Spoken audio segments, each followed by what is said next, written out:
morning, media viewers. Welcome to today's new bulletin. Here are our top stories for today. I'm your host, Kaya Breton Monyo. National News, Dar es Salaam. Members of Tanzania Business yesterday expressed hope and optimism due to the following measures taken by the Bank of Tanzania (BOT) to mitigate the impact of the COVID-19 on the economy. Arusha. The East African Community (EAC) heads of state yesterday called for collective efforts to fight against COVID-19. Through a video conference, the regional leaders stressed for a regional approach to advise the epidemic. Although they acknowledged the challenges facing the truck drivers, they agreed that the movement of goods road should continue without uninterrupted. Coming up, let's have more reports with our reporters who are at the International Trade Fair Sabasaba ground.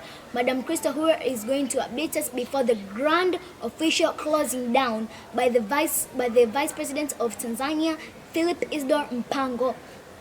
Over to you, Madam Krista. Good morning, my dear viewers. Here we are at Kilorod, where the International Trade Fair takes place perennially, and the majority of traders have landed in with their items, and prior arrangements are still underway. The Tanzanian Vice President, Honorable Philip Mpango, is expected to close down this grand show tomorrow at 10 a.m. We'll be back to you soon, the same time, the same place, reporting from the Sabasaba grounds. I am yours, Crusado Gratiseya. Over to you, Madam the CEO. Thank you, Madam Krista, for the updates on the International Trade Fair. Now let me turn to Madam Patience, who is at the Mwai Kibaki Road, to update us on the traffic flow. Over to you, Madam.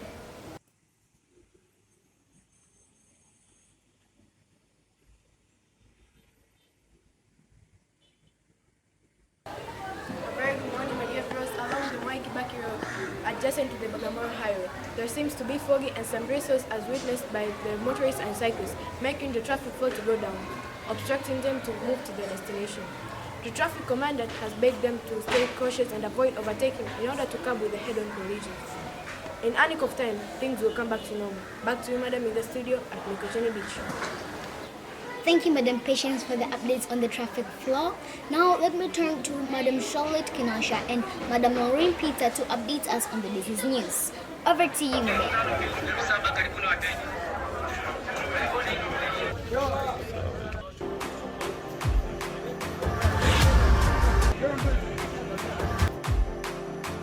Hello viewers, here we're at Mbezi Open Air Market, checking on the wholesale prices of main food crops in Tanzania stock market.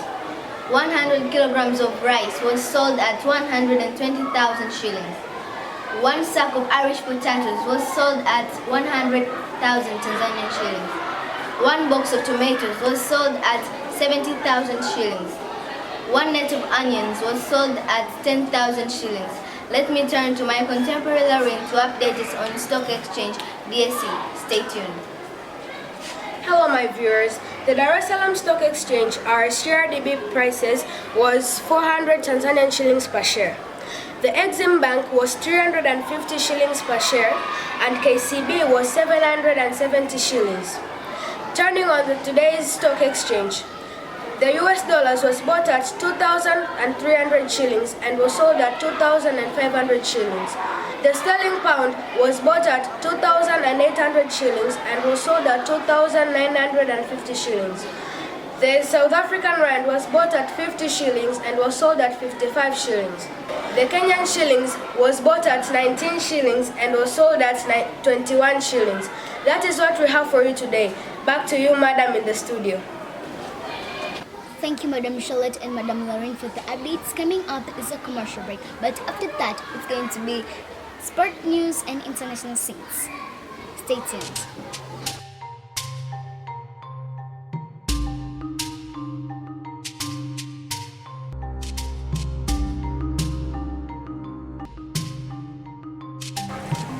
Good morning, viewers. On the international scene, we have Ethiopian border dispute fuels wide attention. Israel remains focused on Iran's rivalry despite viruses and many more, my viewers. Stay tuned. Addis Ababa. Allegations that Ethiopian forces captured and killed Sudanese troops in a contest area along their border denied by Addis Ababa have revived a decade-old dispute over the fertile land. Jerusalem. Comments last week from an unnamed Israel defense official say that Iran reducing its presence in Syria sparked a fierce debate about Tehran's next move and how the Jewish state should respond. And that marks the end of the international news. Thank you, Mr. Tintifi and Mr. Jason for the updates. Now let me turn to Mr. Elvis and Mr. Steve, who are going to update us on the sports news. Over to you, sirs.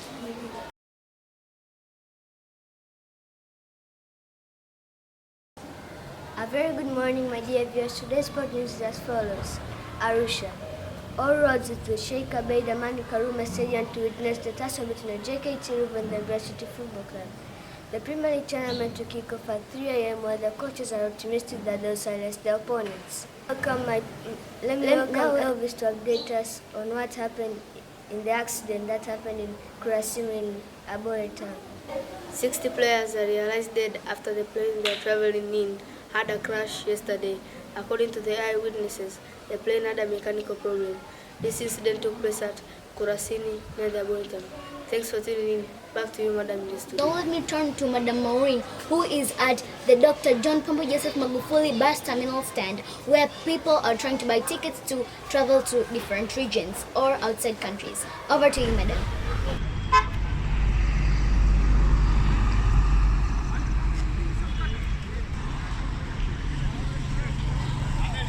How are you, my viewers? This is Madam Maureen reporting from John Pombe Magufuli bus terminal. Well, I can see many passengers buying tickets in order to travel to various regions in the country and outside. It's a really very busy terminal. From the findings done, it's recordedly being the largest modern bus terminal in East and Central Africa. It was named after the 5th Tanzanian president, the late His Excellency John Pombe Joseph Magufuli. For more updates, let me turn to Madam Kaya in the newsroom. Back to you, Madam. Thank you, Mr. Steve and Mr. Elvis, on their updates on the sport news. Now let me turn to Madam Willista, who she is going to update us on the weather forecast. Over to you, Madam.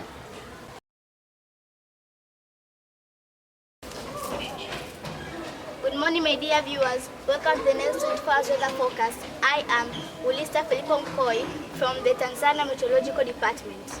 July being the coldest month in the season, the temperature in most areas of the country is expected to drop by 2 degrees centigrade. Top locations like Mbeya is expected to have sunny intervals and the temperature line at 17 degrees centigrade.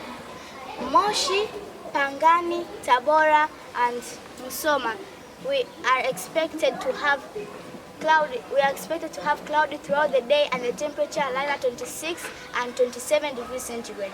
Strong winds are expected to blow from north to south at 60 meters per second and the precautive measures be taken.